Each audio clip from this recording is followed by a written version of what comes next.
I have a toilet that's been leaking on the floor, and I isolated the tank is the problem, and there's 2 bolts in this particular tank that hold itself to the bowl, and in some situations you're going to find 3 bolts that hold the tank to the bowl. But you can see how rusted these bolts are. It's just amazing how they've deteriorated, and obviously the rubber underneath these bolts have deteriorated and causing the leak.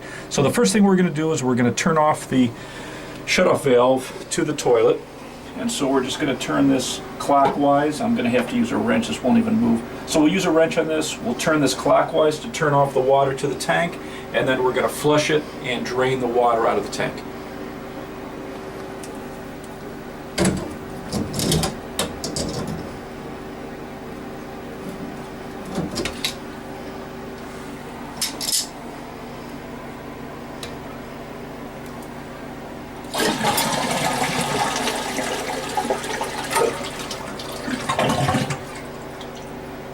So I held up the flap and I allowed all the water to escape the tank, and now I'm just going to come in here with a sponge and just get this extra water, because when we take off these 2 bolts, I don't want it to leak all over the floor.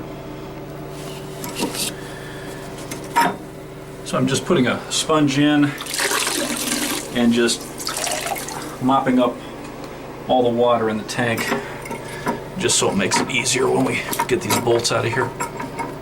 You can see how rusted these 2 bolts are. Generally, you're not going to find them that rusted, and there should be a slot on the top of each one where you put a large slotted screwdriver to hold it so that you can unscrew the nut underneath. But in this case, it's so rusted that I grabbed some lubricant and I sprayed the bottom underneath the tank so that hopefully the nuts will come off easy. So I tried unscrewing the nut from the bottom, and it just spins the whole bolt. And then if you see in here, I tried grabbing onto this and everything's just spinning. It's completely rusted away. So what I'm going to do is I'm going to use a pair of locking pliers, and I'm going to lock it onto the top of this bolt, and then I'll have someone hold this for me while I unscrew the nut below. This is becoming a great troubleshooting video because we tried holding the top of the bolt and it just crumbled in the grip of the pliers. And so now what I tried was grabbing this locking pliers onto the bottom of the bolt and turning the nut from there, and again it just won't move. So what we're going to do is just hacksaw it off. So I'm just grabbing a pair of gloves and a hacksaw all by itself, and I'm going to hold this bolt with these locking pliers, and I'm just going to hack just above the nut and hack through and then get that bolt out of there.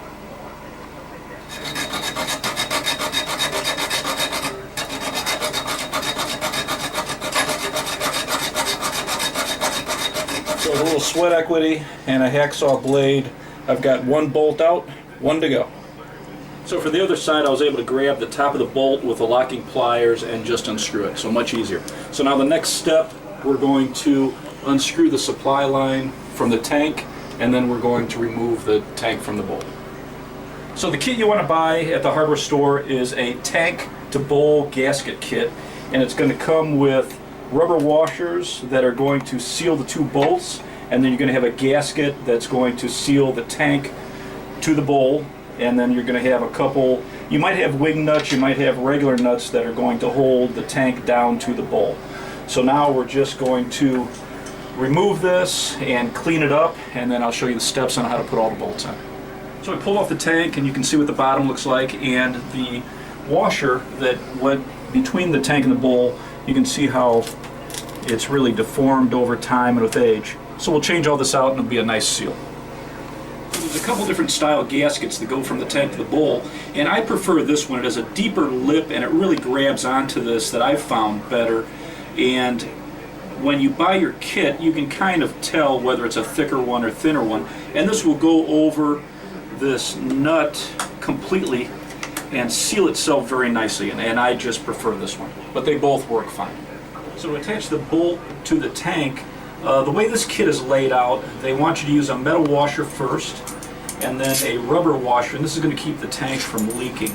And then they want you to just attach this to the tank with a nut. I like to add an additional washer to this, so I would pick up an additional washer at the hardware store. And then underneath the bowl, we're going to have a washer and a rubber washer so that it doesn't damage or crack the porcelain on the bottom. So for here, we put on our 2 washers, we push it through the tank, and then I add this additional washer, and then we're going to tighten this down with this nut, and we're going to use an adjustable wrench, and then we're going to use this large slotted screwdriver just to hold it, and we'll tighten this up on both sides. So when you're tightening this nut down, just be careful not to over tighten it, because you can definitely crack the porcelain. So you want to snug it up, and it definitely has to be firm. We don't want it to leak, but as you pull on it, it should be tight, but don't over tighten it. If it leaks a little bit, you can always go back, but you definitely have to be careful not to break the porcelain. So now I'm just going to put the tank right on top of the bowl and let it set down. And now I'm going to go underneath, and I'll put the rubber washer on first, and then I'll put this metal washer underneath it, and then we'll put the nut below that.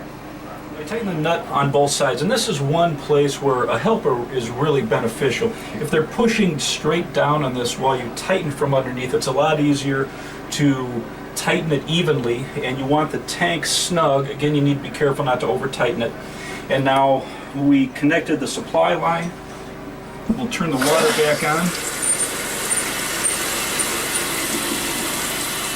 We'll let that fill, and then we'll see how we did. So we have the water back on, there's nothing leaking, and those are the steps to change the gaskets and the washers between a tank and a bowl, and you definitely got to see some troubleshooting techniques in this project.